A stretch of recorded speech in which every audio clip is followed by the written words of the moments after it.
Welcome, everyone. Thank you so much for joining us tonight. My name is Mitch Slevik. I am a educator at the Denver Museum of Nature and Science, and I will be your virtual host. Joining me here is Michele Koons, our curator of archaeology, and Caroline Arbuckle, who is a postdoctoral student at, I keep losing your biography, postdoctoral researcher, at the University of British Columbia. And throughout the program, if you have any questions for our scientists, please put them in the chat. We'll be keeping track of those, and there will be some time at the end where they can answer your questions. And so without further ado, I would like to hand it over to Michele. Great, excellent. Thank you so much, Mitch, for the introduction. And I'm going to start sharing my screen right now. And see here, just get myself situated. And thank you everybody for joining us this evening for this talk. We are very excited about this book and very excited to share all of the research that we've been doing, or we've been up to for a few years now. So as Mitch mentioned, I'm going to be presenting. I'm Michele Koons. I'm the curator of archaeology here at the Denver Museum of Nature and Science. I'm going to present first and talk a bit about the mummies themselves and some of the history of this project. And then my co-editor, Caroline Arbuckle MacLeod, will present on the coffins and a little bit about doing research in museums. And I have to say that I am just so appreciative that Carrie agreed to co-edit this volume with me. I am not an Egyptologist, and Carrie is an Egyptologist. She got her master's from Oxford in Egyptology and her PhD at UCLA studying coffins. And so it was just amazing that she was able to join the project and then co-edit this volume. But I also need to say a major shout out to all of the contributing authors. This is an edited volume. There are 10 chapters, and we had so many specialists from around the United States and Canada that were involved in this project. And we really could not have done it without so many people. I have their names all listed here and the parts of the project that they contributed to, so you can check it out and just recognize this is a total group effort. So just a little bit about the history of this project.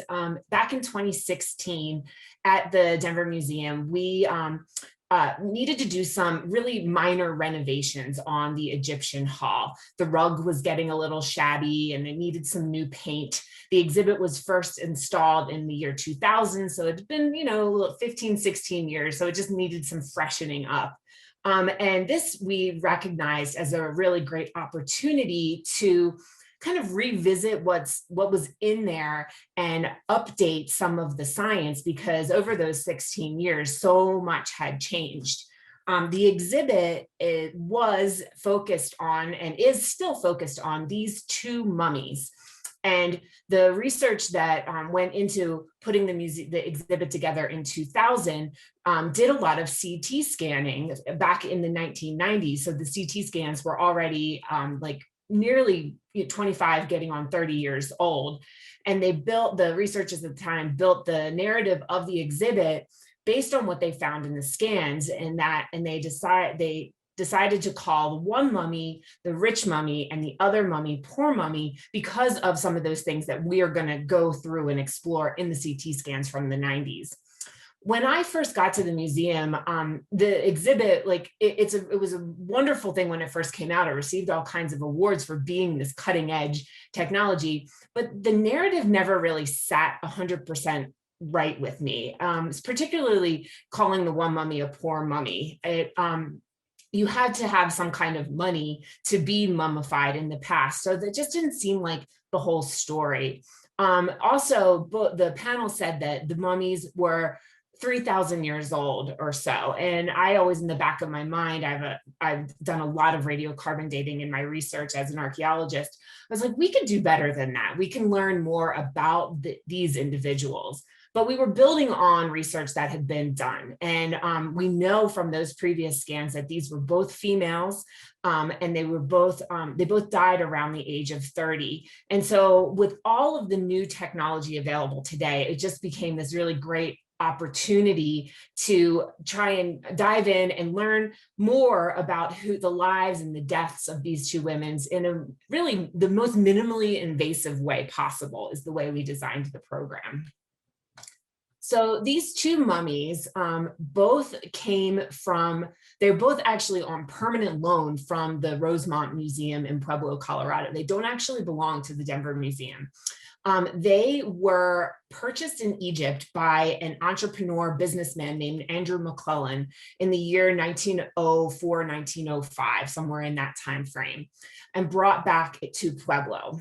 The one mummy that was we'll say the formerly known as Rich Mummy, came to the Denver Museum in 1971, and the other mummy came in 1985. And like I said, the museum, they've been on display since those times, but that particular exhibit was built in 2000 to display them.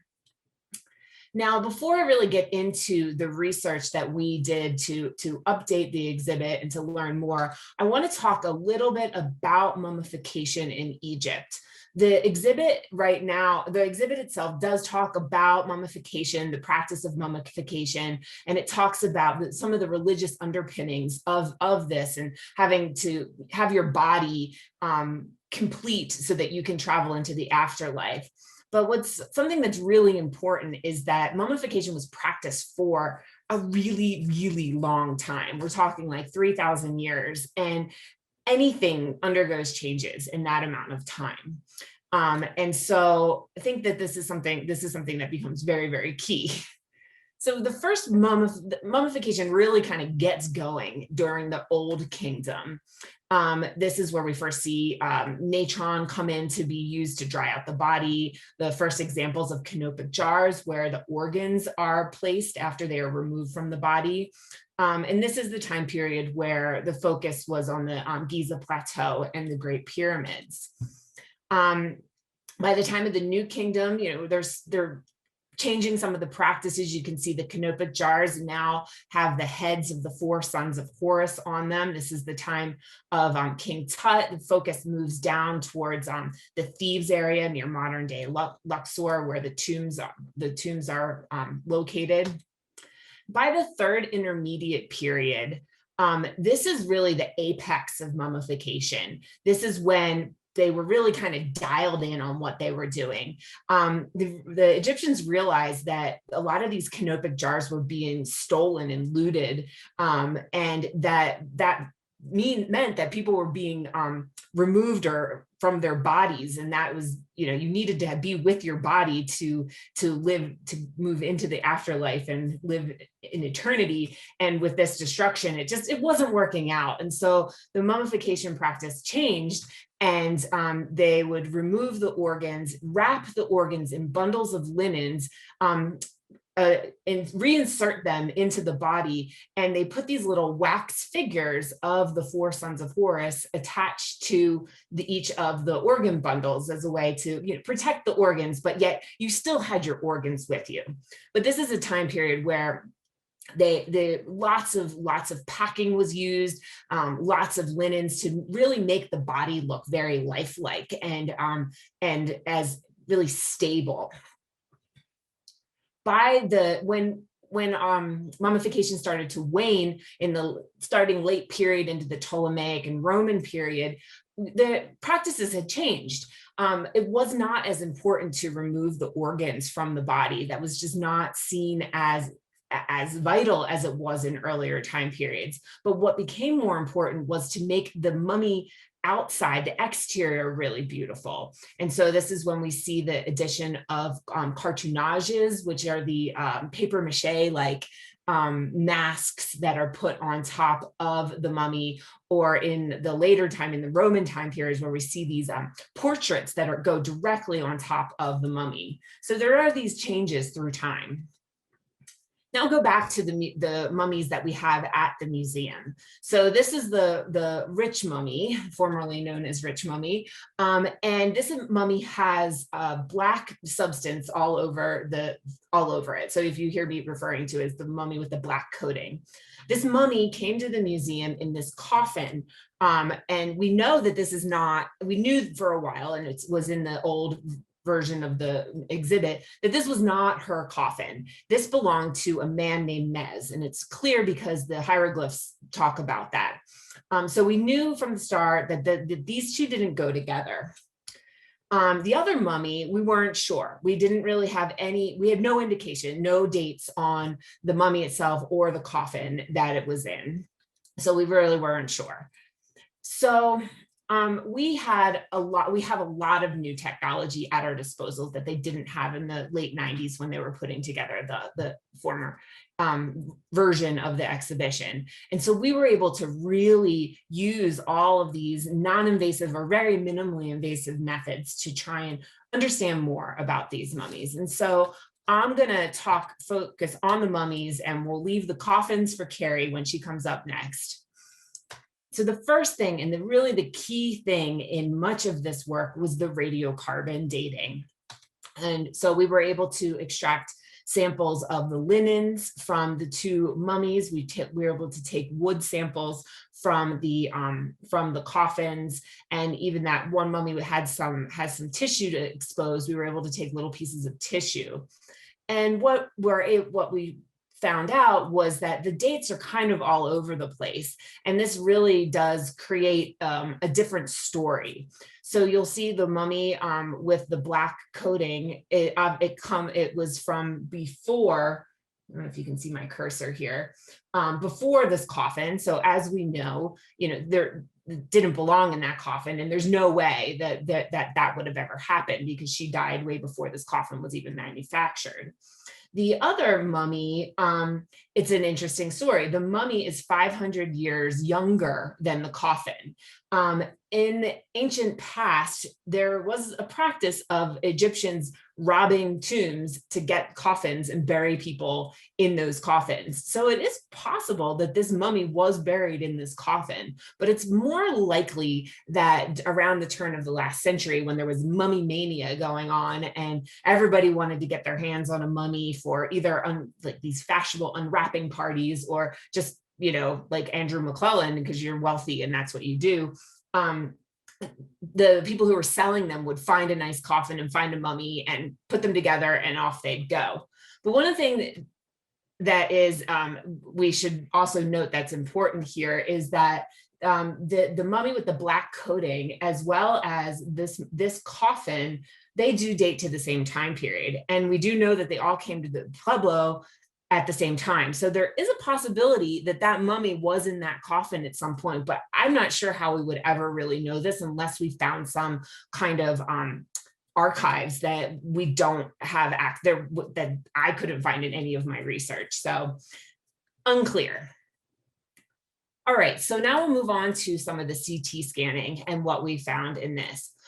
We were really fortunate to have the Flight for Life team of Colorado offer up the ambulance to drive the mummies to Children's Hospital. We took a very, very, very slow trip. It took about 45 minutes when it usually takes about 15 minutes for that drive down Montview Avenue from the museum.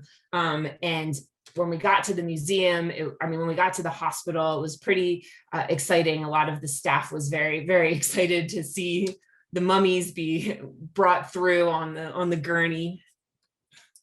And you saw this picture in the beginning of the rotating slideshow. Here's the mummy going through the CT scanner. I think it's just, because it's Children's Hospital, we get a little bit fancier looking than some of the other mummies going through a CT scanner. It's kind of fun.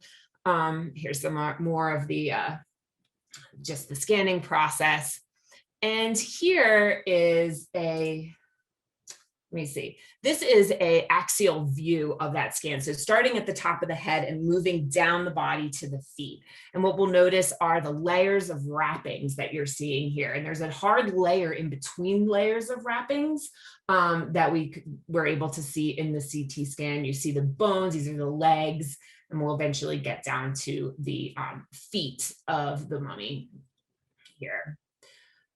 So we're able to take all of this, all of these CT scans, which are now all digital. The prior ones were film, and it was much more difficult to work with.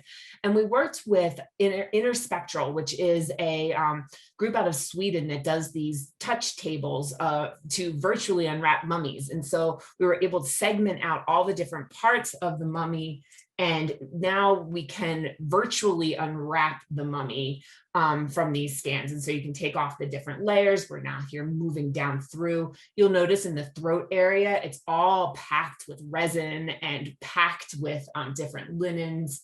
We're gonna kind of rotate. Now we can take a side view. You'll notice when we start to peel away that the brain is missing in this mummy. So that was removed. And on top of her chest, there is that yellow piece is a piece of metal. It's highly reflective. And the blue is the heart scarab. So here is a view of the heart scarab. It now appears in red and in pink, and both axial and coronal views of it. And what was interesting about this was that we obviously can't see it, it's inside the body, but we were able to do a comparison of the unit of measurement of the CT scanner, which is called the Hounsfield unit. And we scanned a bunch of known objects from our collection, including beads and Ushabtis and other amulets. And one of the beads had the same Hounsfield units as the heart scarab. And so we were able to determine that heart scarab was made of limestone because that bead is made of limestone. So a pretty interesting way of trying to understand what's inside of the body. Here's another, we'll do another view here of the mummy. And we're going down into the mummy. You can see these are the bundles of linens that are wrapped around the organs. So very clearly third intermediate period style wrappings here. Come back out. I'm going to take off some other layers here. And you can see there's this yellow piece is a piece of metal. That other yellow piece is also a piece of metal that is over top of the incision. And then something that we discovered that hadn't been recognized previously is that each of the linen bundles has one of these 4 sons of Horus wax figures attached to it. And each of those has a little piece of metal on them. And other things that we found out in our CT scans, where up here you can see that there's some on the left side of the screen, there's some false eyes that were placed over the orbits of the eyes here. And so these are what the 4 sons of Horus, an artistic representation of what they might have looked like. So here you can, by proxy, we're now able to determine which organ goes with which bundle. So we see that this particular wax figure is of the jackal and associated with the stomach, and we're able to locate where that is within the body. Same with the human figure and the liver, the hawk and the intestines, and the lungs and the baboon. So we learned a little bit about how these were reinserted and where they were placed in the body by this little detective work that we're able to do. We also didn't know this was in there as well. This is another wax figure, and it is of a Bennu bird, which is said to be a symbol of rebirth in Egypt. And that was obviously really the point of mummification. So that was a cool thing. This is one that is at the Cleveland Museum of Art. Another thing that's pretty cool is that that piece of metal that is on top of the incision is inscribed with the eye of Horus, so a symbol of protection that we were able to resolve in those CT scans, and you can see fairly clearly. Also able to see that she had some kind of braids which was either her own braids that they were braided and then used some kinds of wax to make them a little more durable, or it could have been a wig, but we can see those pretty clearly. And then The teeth are very, very worn down. On the right side here is a picture of a modern day current, 40-year-old woman, and then this 30-year-old individual with really worn down teeth. This is due to a diet full of gritty materials and sand and whatnot. It also could be from some kind of activity if you're doing some kind of like leather working or using your teeth as some kind of in some purpose, but probably it has a lot to do with the diet. We see the exact same thing in the other mummy. So going on to the other mummy, let me play this one. We'll notice that why the former researchers decided to call this poor mummy. If you look inside the body, there is some damage. The spine is not as straight. There's no packing material inside. The wrappings are very thin. You can see the brain is still present. You can see that it just is not in as great shape as that other mummy. The thin wrappings, though, we do think that she was partially unwrapped in the past. There are some conservation notes from the 80s that indicate this, but the thin wrappings also are kind of a sign that this is not what the final product was 2,400 years ago. We do a comparison between the brains of those two mummies. You can see the one is removed and the one is still intact. And then you can also, thanks to our radiologists, see all of the where they were able to determine the different organs still inside the body, although desiccated and very kind of shriveled up.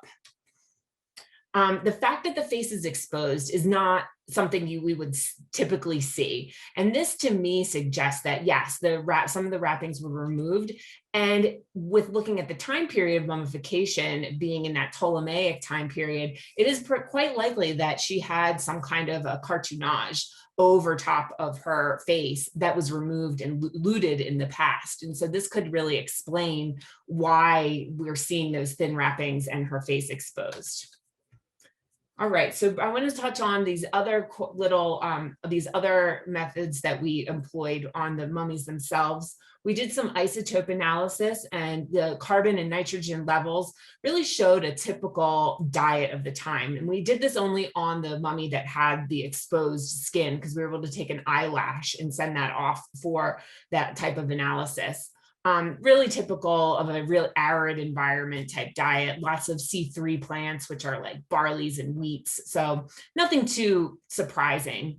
The gas chromatography and portable X-ray fluorescence were done mostly on the coffins, but we did do it on this black coating, and the XRF showed that this was bitumen, but the gas chromatography did not, even though the sample was very small for gas chromatography. So it's not sure if they just didn't have a piece with the bitumen. So I think it would be really wonderful if we had another chance to take a small sample of this and do a little bit more research to determine if this truly is bitumen, which is a tar on the body. And then the final thing, Carrie's going to talk all about coffins, but I wanted to share this one thing about some of the history of the research. When I was going through our archives and notes, I found a letter from 2003 from a man named Edoardo Guzzone, who lives in Turin, Italy, and he had been doing some research and was inquiring about Mez's coffin. And what he had discovered was that this coffin was found in 1903 by Ernesto Schiaparelli in an Egyptian exhibition, or an exhibition to Egypt in the reused tomb of Ramses III's son. So there are 40 other coffins found in here. It was in disarray when Schiaparelli encountered it, but there's notes that Schiaparelli set aside 5 of the coffins that were found in this tomb to, quote, some American museum, and they were left in Cairo in 1903. Then this was purchased in 1904 by Andrew McCull, and you can see some of those coffins there. So that was a really fun little historic thing we learned. All right, so I guess the moral of the whole story is here that we were able to update the exhibit based off of this new research and completely change the narrative that is presented there. Rather than it be a story of class and wealth, it becomes a story of time and the 500 years that separate these two women from when they lived and when they died. And it's just a completely different story. We're going to hear more though about the coffins and their role from Carrie. So rather than, the rich mummy and poor mummy, we now give them the names of the 2,900-year-old mummy and the 2,400-year-old mummy. So there are just so many people though to thank in this process, and I'm out of time, so I'm just going to leave the slide up here for a minute. But this is such a group effort and really so much support from so many different people, and really excited to finally see it all come together and out in the publication. So thank you. I will now hand it over to Carrie. All right, hello everyone. Let me get my presentation up here. There we go. All right, so now that we've heard a bit more about the history of these objects in the museum and the mummy analysis, I'm going to switch to talking about some of the work we did on the coffins. But before we launch into the study, I do want to really emphasize that big projects like this aren't especially common in Egyptology. Usually it's quite difficult to get access to the coffins because they are so big, and this often means shutting down museums in order to study them.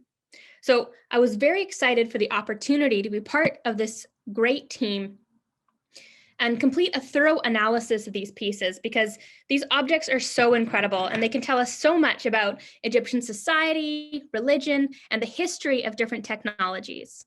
So let's turn now to Egyptian coffins and see what's so special about them. So Egyptian coffins were one of the few object types that were used throughout Egypt's long history, but their forms and meanings changed over time. The earliest examples were seen as the eternal home of the deceased and echoed aspects of early elite architecture.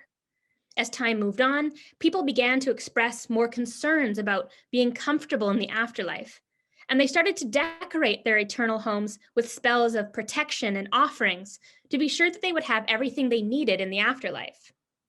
A set of eyes was also placed near the head of the deceased so that they could peer out of their coffin and interact with those who brought them offerings. From the New Kingdom on, the coffin was seen not only as an eternal dwelling, but as a secondary body that had taken on aspects of the god Osiris, borrowing his abilities to ensure that, like this god, the deceased would be able to be reborn in the afterlife. So coffins weren't simply boxes to house bodies. They were also magical vessels that supported the spirit, the elements of the Ba and the Ka, and helped transform the dead into powerful beings in the afterlife. Now, these are the broad changes over time, but there were also many smaller changes in beliefs, spells, and decoration. And to better connect these shifts to other changes in religion and politics, and be able to look at comparative material, it's really important to have a solid understanding of the date of the coffins. And so that's where we'll start our discussion of a coffin today. So the coffin I'm going to be focusing on is this coffin here on the left, which is an anonymous coffin that goes by the name EX 997-24.4. That's the museum accession number. And the carbon-14 dates this coffin to the third intermediate period in a range that sits between the 21st and 22nd dynasties. But the carbon-14 dates also brought up some interesting questions.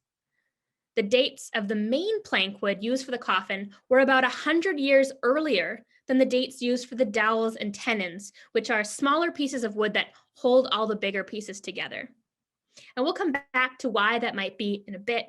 But now that we've confirmed that this coffin dates to the third intermediate period, let's take a look at the context of this time in ancient Egypt.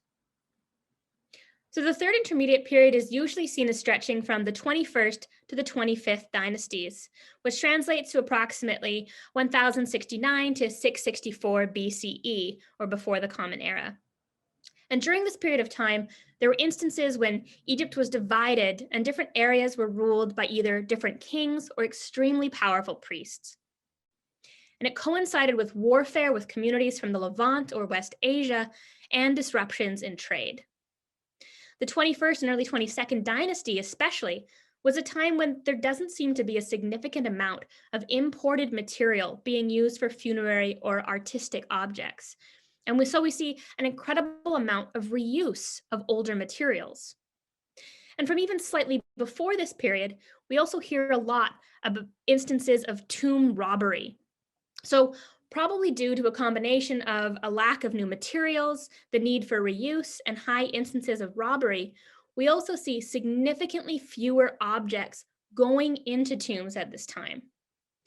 So before the Third Intermediate Period in the New Kingdom, high officials had enormous elaborate tombs decorated and just stuffed with furniture, clothing, statues, food, and more. But in the Third Intermediate Period, you see a lot more group burials, and each individual has a much more discrete group of funerary objects. And with this change and a lack of an individual decorated tomb, there are a lot of additional innovations in coffin decoration and mummification, as people concentrated their wealth and their need for religious expression onto these fewer objects. So this is the historical context that we have to keep in mind as we investigate the ancient evidence. So moving to the material analysis, we'll start with the types of wood this coffin was made from. So some of the most common trees that grew along the Nile included the date and dom palm, the tamarisk, the acacia, and the sycamore fig, not to be confused with the sycamore maple, which is a very different tree. Now, what these trees have in common is that they are not incredibly good construction materials. Okay, they don't tend to grow exceptionally tall, and they also tend to grow quite twisted. So today, Egypt certainly imports most of its lumber, but in the ancient world too, most of the beautiful royal coffins that you might be familiar with are made from imported timbers from the Levant, especially Lebanese cedar. And in fact, the vast majority of royal coffins from the New Kingdom are made from cedar, and it was certainly a material reserved for the elite. So one of the reasons that we wanted to analyze the wood was to see if we were looking at imported or local materials, which might provide more information about the status of the individuals who own them. So to identify the species of wood used for the coffin, we use the most common method, which is a close analysis of the microscopic anatomy of the wood. And what we see here in this image on the left is a transverse plane or a cross section of Ficus sycamoris or sycamore fig from one of the coffin samples. And we discovered that the main planks of the coffin were made from this wood, but the small pieces, the dowels and tenons, were actually made from acacia. Sycamore fig is the most common wood used for non-royal coffins, but the use of acacia for pegs is a really good idea because it's much harder than sycamore wood and would help keep all the pieces together for a much longer time. Okay. So none of this was a particular surprise, but it did help to confirm that we are looking at an example of a coffin made from local wood. But you might recall from the carbon-14 dating that these two different parts of the coffin, the main planks and the tenons and dowels, had slightly different dates. And we can now look for an explanation for this in the construction of the coffin. So the date of the planks was about 100 years earlier than the date for the dowels. And the most likely explanation for this is that the main plank wood was reused. So it could have been cut for a different object or structure and then reused with fresh dowels and tenons 100 years later. So this pushes the final date of the coffin probably into the early 22nd dynasty. And this aligns with what we know about being frugal with materials from this time period. But I should mention that there's nothing else about this coffin that suggests reuse. So without the carbon-14 dating, this stage of production would never have been brought to our attention. So we probably already have reused wood in the coffin, but what else can we say about its construction? To add some more details, there were two types of analyses that I was using. The first was a very simple close inspection of breaks in the decoration to search for joints and any exposed wood that might show tool marks. And tool marks are quite literally the marks left on objects by tools. The second type of analysis was CT scans. So when the mummies went to be CT scanned, this coffin was also taken, which gave me a great look at its interior construction. So first off, you can see from this overview image that the coffin has a lot of areas where the decoration has broken away and the wood has been exposed. And these are great for tool marks. Now, tool marks are very hard to see even in person, unless you can control the lighting. But on the exposed areas of this lid, I found clear adze marks, which look like regular shallow scoops. And I've outlined a couple of those examples in red to give you a bit of an idea of what these actually look like. Now, the adze was commonly used in ancient Egypt, and we have quite a few surviving examples like this one on the right from the British Museum. And in addition to adze marks, I found saw and chisel marks as well. Now, I absolutely love this type of evidence because it provides insight into the process of construction, but really into the movements, choices, and the skills of carpenters. And this is a part of Egyptian society that doesn't often leave written accounts of their activities. And I like to think of these as basically the signatures of craftspeople. And what the nice, regular, even adze marks show is that these were quite experienced woodworkers. It takes many years of training to be able to work in adze to shape and smooth a surface like the way we see here. And one other thing we learn from these tool marks is that the carpenters weren't particularly worried about creating a perfectly crafted coffin. So usually you don't find tool marks like these on elite coffins because the carpenters have taken the effort to smooth or sand these marks away to better prepare a really good prepped surface for decoration. The only part of the coffin that was smoothed down was the face area. So we see that we are working with carpenters who are moving quite quickly. But again, the even tool marks show that they were experienced, skilled craftspeople. So they did still know what they were doing. And this reading of the evidence is then confirmed by CT scans. So the CT scan shows a slice through the lid of the coffin. And what the blue arrow is showing is an unfinished, still rounded edge of a branch that was used for wood in this piece. So the carpenters have really only cut and shaped the wood where they needed to create the shape of the lid. They then just covered up any remaining holes with large amounts of mud plaster, and that's the bright white sections that you see in the scan. So again, they were not really concerned with constructing a well-built coffin. And it's actually quite remarkable that the coffin is still largely intact given the shortcuts taken in its construction. However, despite its rather hasty construction, there was care taken in its decoration. So as you can see on the full image of the coffin on the left, a lot of the details of decoration have been distorted by a black substance that was added on top, and I'll return to that in a minute. The face, however, was not covered, and the area of the painted headdress shows some of the detailed decorated feathering and a geometric headband with tiny dots that add in definition. In addition, cross-sections of the paint layers, which are discussed in a chapter by Price, Muros, and Barnard in the book, show that efforts were made after construction to prepare a really good working surface.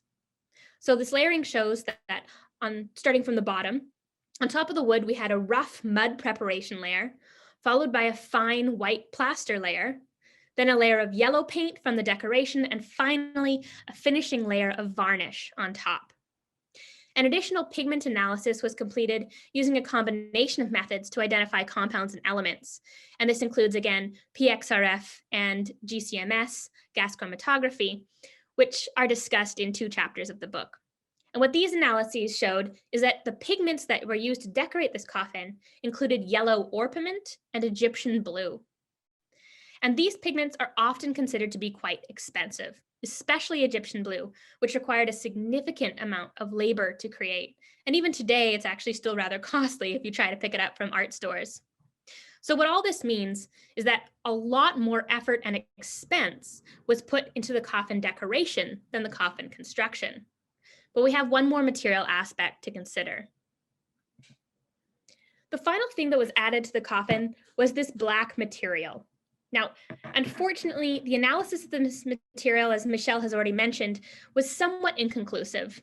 And so it may either be bitumen or a tree resin or a combination of the two, but it was clearly the last step to finishing this coffin. And some of the thick drips that we see, particularly on the base of the coffin, like we see in this image here, suggest that the coffin was lying down when all of this black was added.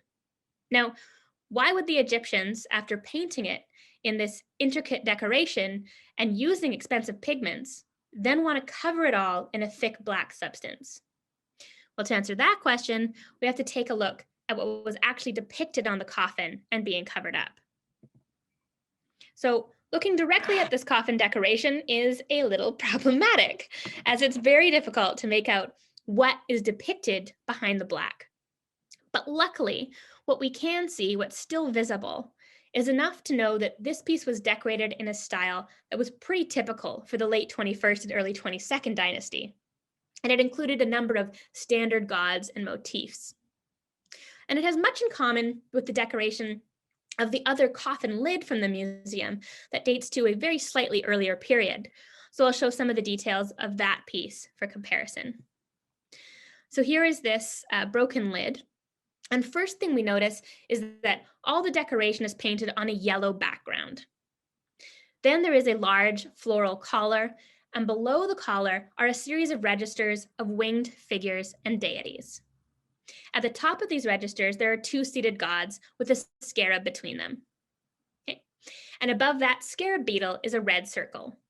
So the scarab is the solar scarab, the god Khepri, who is believed to push the sun across the sky. And so the sun here is that red solar disk. To either side of the scarab is the seated god Osiris, the god of the underworld. And here he is shown with the solar disk above his head as well. So we're alluding to an Osiris with many solar connections. And he sits before the goddess Isis on one side and the goddess Nephthys on the other.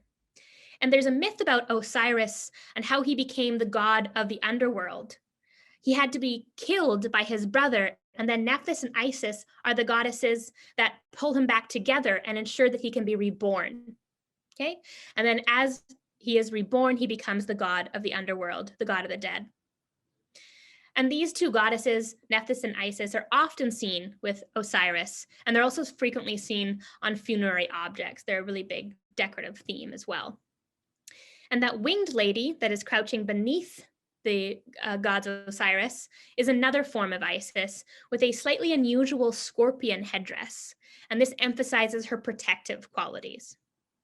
Now, elsewhere on the coffin, these types of gods are repeated, and there are also images of Hathor, another protective goddess, and Amun, who is a solar god. And if you want to know more about all this coffin decoration, we go into this and the coffin inscriptions in great detail in the book. But for now, in addition to the main decoration, you can also see that hieroglyphs have been squeezed into any remaining spaces.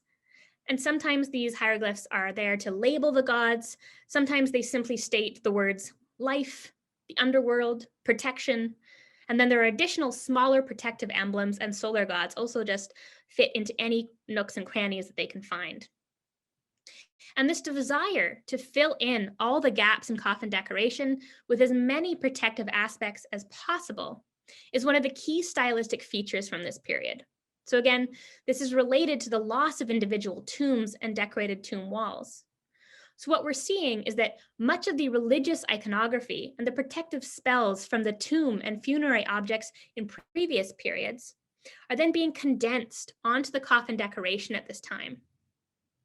And so specifically in this decoration, the yellow background and the different gods are really emphasizing the solar aspect of Egyptian religion. The setting of the sun and its rise again in the morning would seem to be a metaphor for death and rebirth.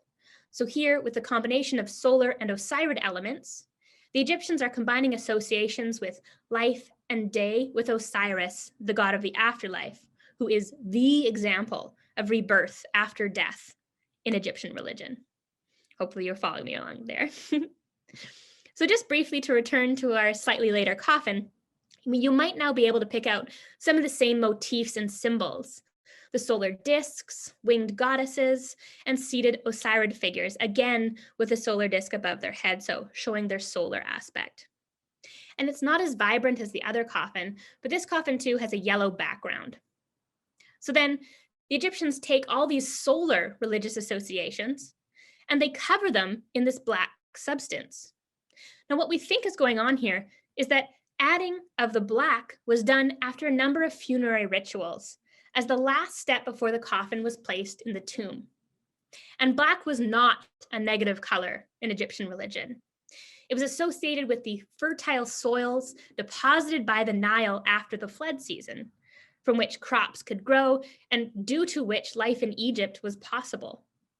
And again, this was an element of Egyptian religion which was connected to the underworld form of the god Osiris, right? So we've seen the solar form of the god Osiris, and now we're emphasizing the underworld form.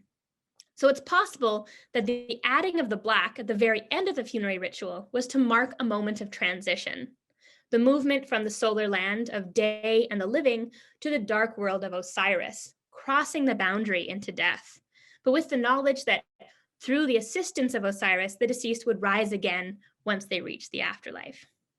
Okay, so let's pause here and summarize, look at all these different analyses and consider what the evidence suggests about this coffin and society at this time.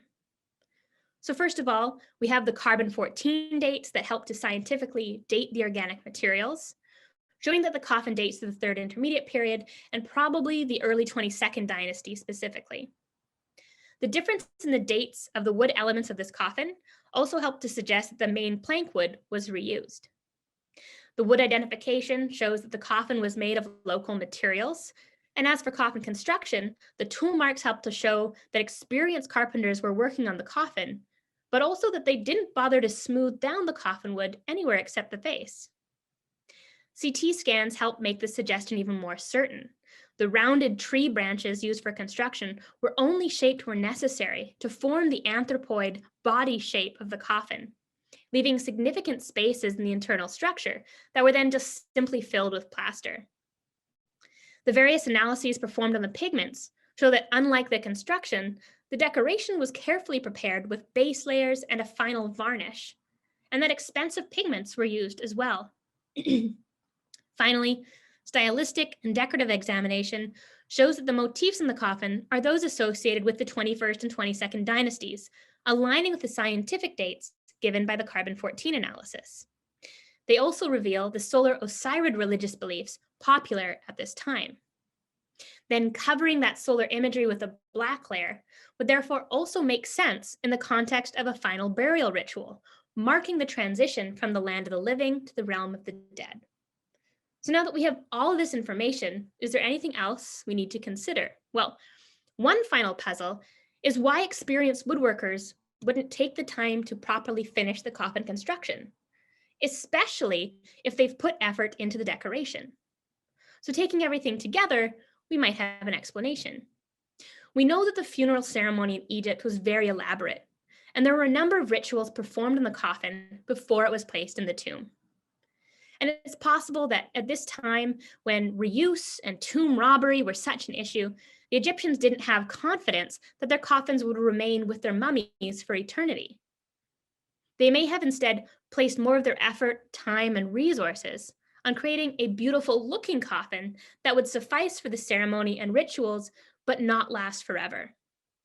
So these material analyses help us to say quite a bit about this coffin, and they build up much more of a story about its place in Egyptian society at this time.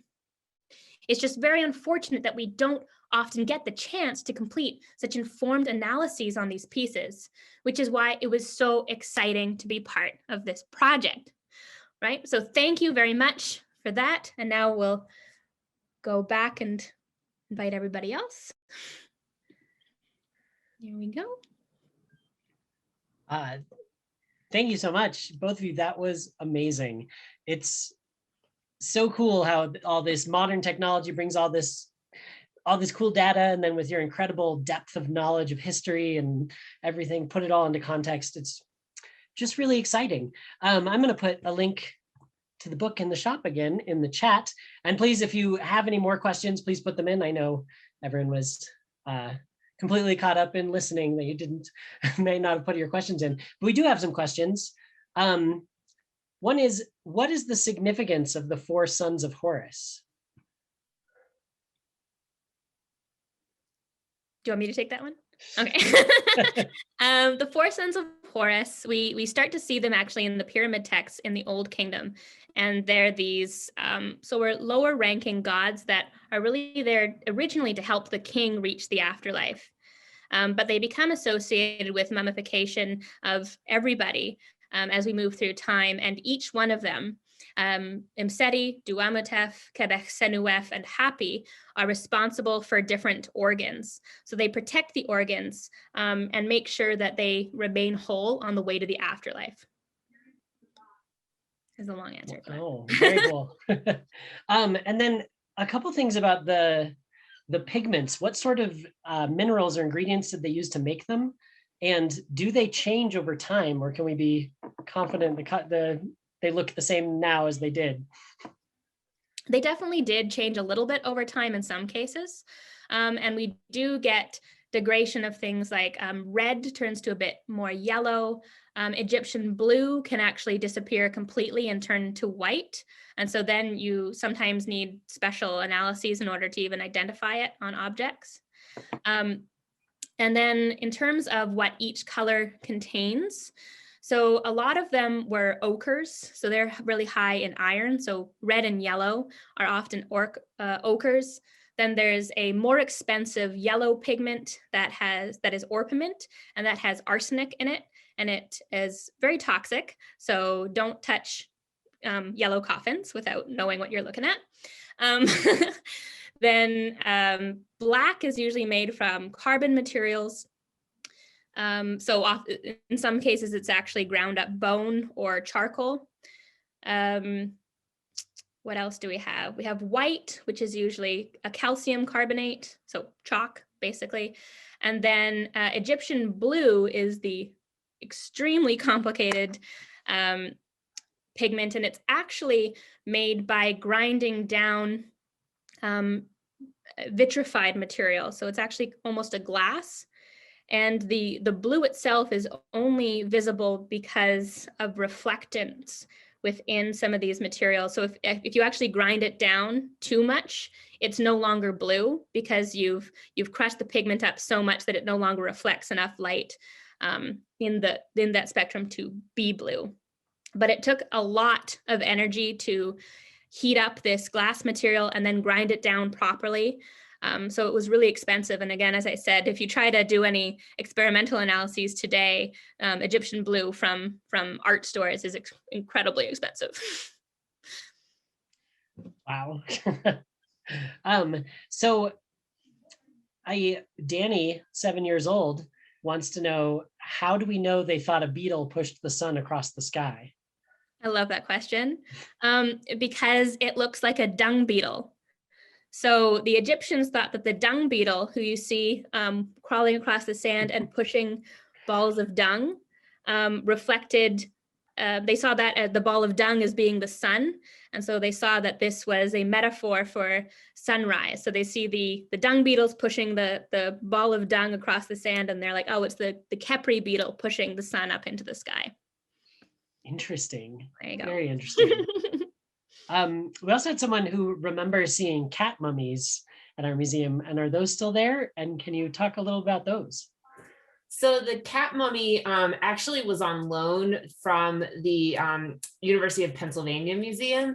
And around the same time that we did this kind of update, that loan expired. So the cat went back to Penn, but we do have Ibis Mummy on display. I believe the Ibis is on display. And we also, and I don't think it's actually on display, but we also, I can't remember right now because honestly, it's been a little while since I was up in there with the COVID. We have a little crocodile mummy as well that we did CT scans of both the crocodile and the Ibis, and we're able to show that the crocodile is, in fact, it looks like it's a fake mummy, but it's actually real. There is a tiny little crocodile in there. And then the Ibis, though, it's like full of bones and sticks. So it's not necessarily, it's made to represent the Ibis, but it might not have, it actually isn't a full skeleton. But this is really common for animal mummies where you have these,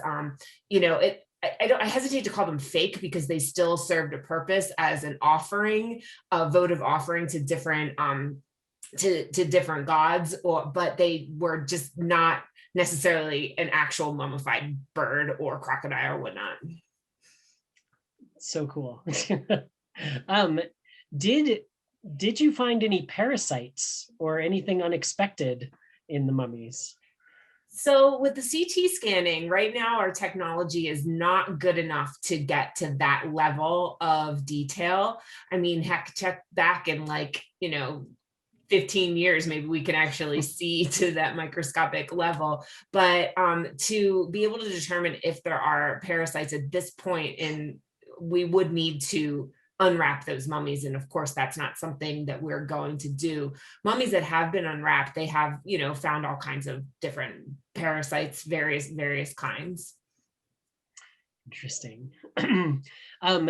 Do the analyses indicate the cause of death of these ladies? They do not. We don't have an idea. And this, you can tell some things from bones. You can tell, obviously, if there's trauma, someone like had a broken bone, that was not the case. You can tell there's an interesting genetic thing. The one mummy had sort of a fused vertebrae that was obviously a genetic, something genetic, but you can also tell about disease on bones too. Certain diseases manifest on bones, like syphilis, you can see in the bones. These mummies had no indication of trauma or disease on the bones, so we can't really tell what the cause of death was. Interesting. Yeah, it's so cool, the things that you can find, but then there's still so many mysteries. Is it possible to retrieve DNA from these mummies? Again, with the one mummy, we really didn't have any access to the physical remains. So I would say no, unless we were going to do some destructive analysis, which is obviously not what we're interested in. You can retrieve possibly DNA. It's really not, I would say, it's still kind of developing. There's been very few very successful ancient DNA projects on Egyptian mummies, and they've been very recent. And Carrie can even maybe speak to this more, but it's not, I don't feel like it is there yet. The natron and the resins and all of the materials that are used in the mummification process, they obscure some of the results you're going to get. And ancient DNA has to be done in an incredibly controlled environment, and you have to be able to kind of scrub any of those impurities away, which can be really challenging with all of those oils and embalming things that have happened. So that's my understanding, at least. Yeah, I think so. There's been a couple of studies, particularly recently, that have looked at mummy DNA, and unfortunately, the studies are usually done by geneticists who aren't working with archaeologists, and they make some. First of all, they don't know often just how badly degraded these samples can be. So there was one study where, the samples pick up DNA really easily. So it was actually one study where they realized that they were actually analyzing their own DNA that they had accidentally put into the sample. But some of the more recent studies are really dangerous because there's people that are making these assumptions that DNA hasn't changed over the last 5,000 years.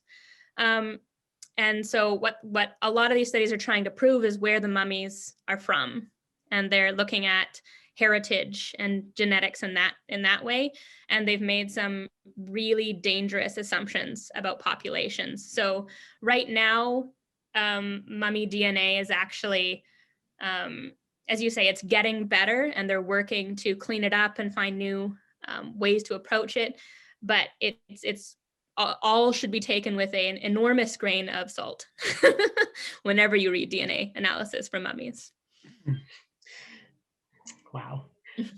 So these mummies sounded like they were kind of young, but what lifespan would you expect for someone during those times? 30 was probably a good life. But people lived up to 50 to 70. So we do have people growing quite old for ancient times in ancient Egypt. What was really sad is that there's a lot of really early death. So a lot of childhood death and natal death, but we do get people living to quite old ages in ancient Egypt. Nice.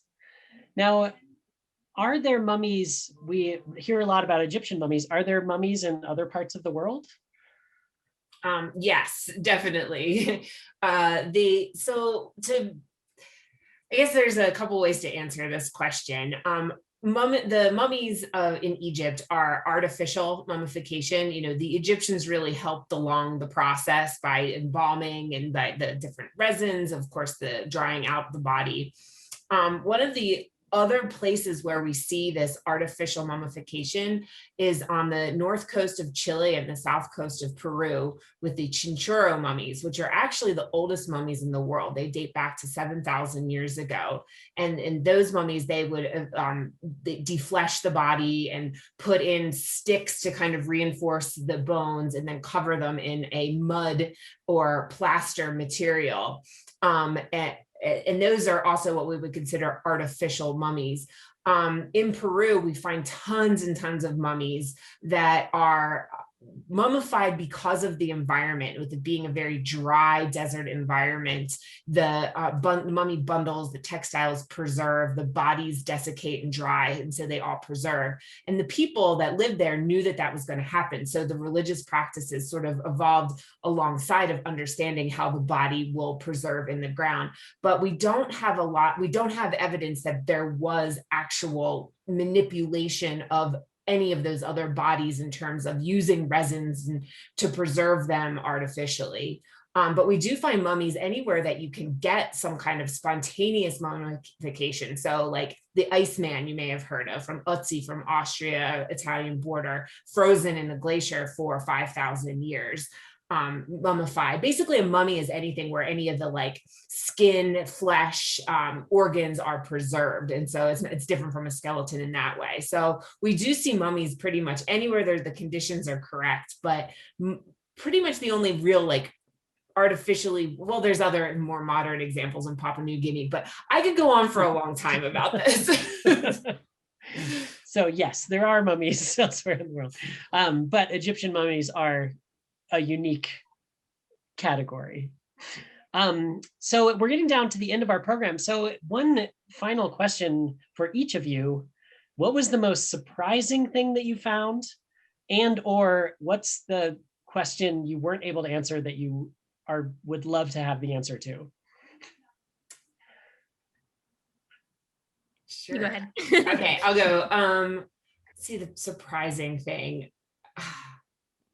I think, the surprise, it was kind of like an aha moment when we had the radiocarbon dates, I would say. That was like, oh my gosh, this makes so much sense when you look at the history of mummification. And it just was kind of like a big, light bulb went off, and we're like, this is the story that we're telling, and this is how it's really unfolding. And to me, that was very, very exciting.